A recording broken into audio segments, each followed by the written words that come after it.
अस्सलाम वालेकुम दोस्तों, उम्मीद करते हैं कि आप सब लोग ठीक होंगे और खैर खैरियत से अपनी ज़िंदगी गुजार रहे होंगे। तो दोस्तों, आज मैं यहाँ मौजूद हूँ न्यू जर्सी स्टेट में, और यहाँ पर आज का जो मौसम है वो बहुत ही ज़्यादा खूबसूरत हुआ है, आप देख सकते हैं। तो यहाँ पर जो है 2-3 दिन से बारिश हो रही थी, लेकिन आज जो है वो सूरज निकला है और पूरे तरीके से जो है मौसम अच्छा हो गया है। तो दोस्तों, आज इस वीडियो में हम बात करेंगे कि यहाँ पर यूएसए में अगर आप J1 वीज़ा पर आते हैं तो उसके बाद क्या अपॉर्चुनिटीज़ होती हैं और उसका थोड़ा बैकग्राउंड जो है वो चेक करेंगे। दोस्तों, जिस तरह के मैं वीडियोस बना रहा था, पिछले 3 वीडियोस जो मेरी हैं वो J1 वीज़ा के बारे में थी, तो उसका ये 4th पार्ट होगा और इस चीज़ों के बारे में हम आज डिस्कस करेंगे। तो दोस्तों, जो भी चीज़ें हैं वो सारी बैठकर जो है हम बात करते हैं यहाँ पर, और आपसे गुजारिश है कि मेरा चैनल सब्सक्राइब करें। इंशाल्लाह जो भी जर्नी मेरी रही है यहाँ पर यूएसए में आने तक, वो सारी शेयर करेंगे, और भी काफ़ी सारी चीज़ें जो है वो आपसे शेयर करेंगे, और आपको जो है बहुत ही ज़्यादा हेल्प मिलने वाली है इससे। तो चलो बैठकर बात करते हैं। तो दोस्तों, बात इस तरह की है कि अगर आप यहाँ पर J1 जो कैटेगरी है वीज़ा की, अमेरिका की, अगर उस वीज़ा पर यहाँ पर आते हैं तो उसके बाद अपॉर्चुनिटीज़ आपके पास क्या होती हैं। अगरचे आपको ये नहीं पता क्या है J1 वीज़ा क्या है, तो थोड़ा सा शॉर्ट में उसके बारे में बात कर लेते हैं। J1 वीज़ा उन लोगों को मिलता है या अगर वो एक्सचेंज प्रोग्राम पर आ रहे हैं किसी यूनिवर्सिटी की तरफ से, अगर स्टूडेंट हैं तो वो 3 महीनों का या 2 महीनों का एक प्रोग्राम होता है, ट्रेनिंग होती है या फेलोशिप होती है या कुछ भी इस तरह का होता है। तो उसके लिए J1 वीज़ा जो शॉर्ट टर्म होता है, उसमें ये होता है कि आप थोड़ा बहुत काम भी करते हैं और अपनी स्टडीज़ भी करते हैं, एक तरह की ट्रेनिंग होती है। उस तरह उसको वो भी जो है वो J1 कैटेगरी में आता है।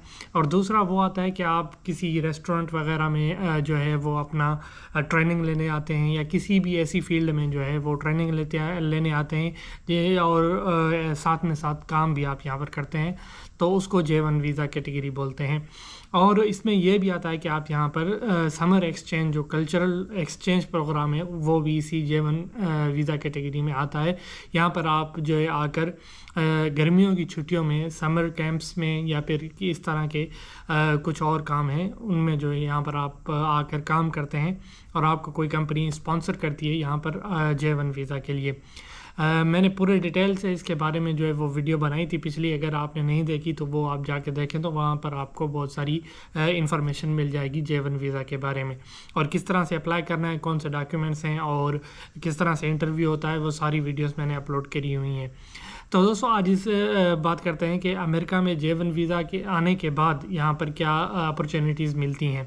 अगर जो आप प्रोफेशनल हो यहाँ पर, अगरचे आप प्रोफेशनल हो और यहाँ पर आते हो J1 वीज़ा पे, और अपना जो है वो पीरियड एक्सटेंड करना चाहते हो, अगरचे आप यूनिवर्सिटी की तरफ से आए हो, तो जिस यूनिवर्सिटी में अभी आप आए हो उससे आप बात कर सकते हो कि इसको एक्सटेंड किस तरह से करवाया जाए, या आपको यहाँ पर एडमिशन लेना पड़ेगा, जो है F1 वीज़ा कैटेगरी में चेंज करना पड़ेगा, या आपको H1B कैटेगरी में चेंज करना पड़ेगा। उसके जो है लंबे प्रोसेस हैं और डॉक्यूमेंटेशन है, और वो करनी पड़ती है। तो दोस्तों, मेन चीज़ जो ये है कि J1 वीज़ा या J2 वीज़ा का स्टेटस वो जो है चेंज हो सकता है। काफ़ी सारे लोग बोलते हैं कि नहीं होता, इस तरह नहीं है। यहाँ पर आप जो भी रिक्वायरमेंट्स हैं वीज़ा की, जिस तरह के F1 वीज़ा की रिक्वायरमेंट्स की बात करें तो उसमें बैंक स्टेटमेंट आता है, एडमिशन लेटर आता है, तो इस तरह से अगर आपके पास ये दोनों चीज़ें यहाँ पर मौजूद होंगी तो आपका ये स्टेटस भी चेंज हो जाएगा, लेकिन आपको पूरी डॉक्यूमेंटेशन शुरू से करनी पड़ेगी। ऐसा नहीं है कि आप बैंक स्टेटमेंट के टर्म से जो है वो ख़त्म हो जाए और आपको विदाउट बैंक स्टेटमेंट यहाँ पर जो है आपका स्टेटस चेंज हो जाए, इस तरह से नहीं हो सकता। आप यहाँ पर जॉब कॉन्ट्रैक्ट लें और जो भी वर्क परमिट की यहाँ पर अमेरिका के वर्क वीज़ा की जो भी रिक्वायरमेंट है आप यहाँ पर पूरी करें, और आप जो है यूएसए के स्टेट गवर्नमेंट की वेबसाइट है जो इमिग्रेशन की, वहाँ पर आप अप्लाई करें, उसको UCIS आई थिंक बोलते हैं, तो उसमें अप्लाई करें, आपका ये स्टेटस जो है वो चेंज हो जाता है F1 वीज़ा में। तो अगर आप यहाँ पर चेंज करवाना नहीं चाहते, फॉर एग्ज़ाम्पल मेरा एग्ज़ाम्पल ले लें, आप यहाँ पर मैं आया हूँ समर एक्सचेंज में इस साल, और यहाँ पर मैं वापस चला जाऊँगा इसी साल। तो बात करने की है कि अगर आपको J1 वीज़ा मिल गया है एक दफ़ा, तो मेरा जो सजेशन है कि आप इस स्टेटस को यहाँ पर चेंज ना करवाएं। अगर आप करवाना चाहते हैं तो वो आपका अपना डिसीजन होगा, लेकिन जो मेरी नॉलेज है और मेरा जो माइंड काम करता है कि वो आप यहाँ पर J1 वीज़ा का स्टेटस चेंज मत करवाएं। क्योंकि अगर आप ड्यूरिंग द टाइम यहाँ पर जो है वो गुजार कर आप विद इन द टाइम वापस चले जाते हैं तो आपके पासपोर्ट पर और आपकी एक इमेज बन जाती है कि आप सही बंदे हैं। तो अगर आपको दोबारा यहाँ पर आना है F1 वीज़ा पे या विजिटर वीज़ा पे, B1 पे, B2 पे, तो आप सिर्फ रिक्वायरमेंट्स पूरी करें। आपका जो रिजेक्शन का चांस होगा वो बिल्कुल भी नहीं होगा, आपका बिल्कुल भी वीज़ा रिजेक्ट नहीं होगा। आप अगर चाहे किसी और कंट्री का वीज़ा भी अप्लाई करेंगे तो आपको इतनी मुश्किल नहीं होगी। जिस तरह यहाँ पर मैं आया हूँ अभी और मेरी डिग्री कंप्लीट होने में टाइम है, लेकिन यहाँ पर मैं F1 वीज़ा जो है वो एक्सचेंज कर सकता था, मेरे पास अपॉर्चुनिटी थी। लेकिन मैं वापस जाऊँगा और अपनी डिग्री पूरी करके यहाँ पर दोबारा से आऊँगा और यहाँ पर फिर चाहे मैं F1 वीज़ा पर आऊँ या फिर चाहे मैं जो B1 या B2 वीज़ा पर आऊँ, क्योंकि जो रिक्वायरमेंट्स हैं वो आपको पूरी करनी है, चाहे आप USA में हो या अपनी कंट्री में हो। अगर आप यहाँ पर J1 वीज़ा पर आते हैं तो आप विदाउट बैंक स्टेटमेंट में के आते हैं, लेकिन अगर आप जो है वो चेंज करवाना चाहते हैं तो आपको बैंक स्टेटमेंट देनी पड़ेगी। तो मसला ये कहीं भी हल नहीं होता।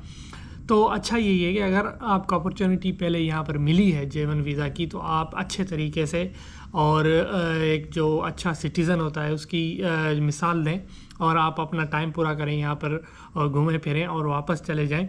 और दोबारा सही नमूने से अगर आपको F1 वीज़ा पर आना है तो F1 वीज़ा अप्लाई करके आ जाएं। अगर आपको वर्क परमिट पर आना है, B1 B2 पर आना है, H1B पर, किसी भी वीज़ा पर आना है, तो आप दोबारा से अप्लाई करें अपने कंट्री में और वहाँ से जो है फिर यहाँ पर आ जाएं।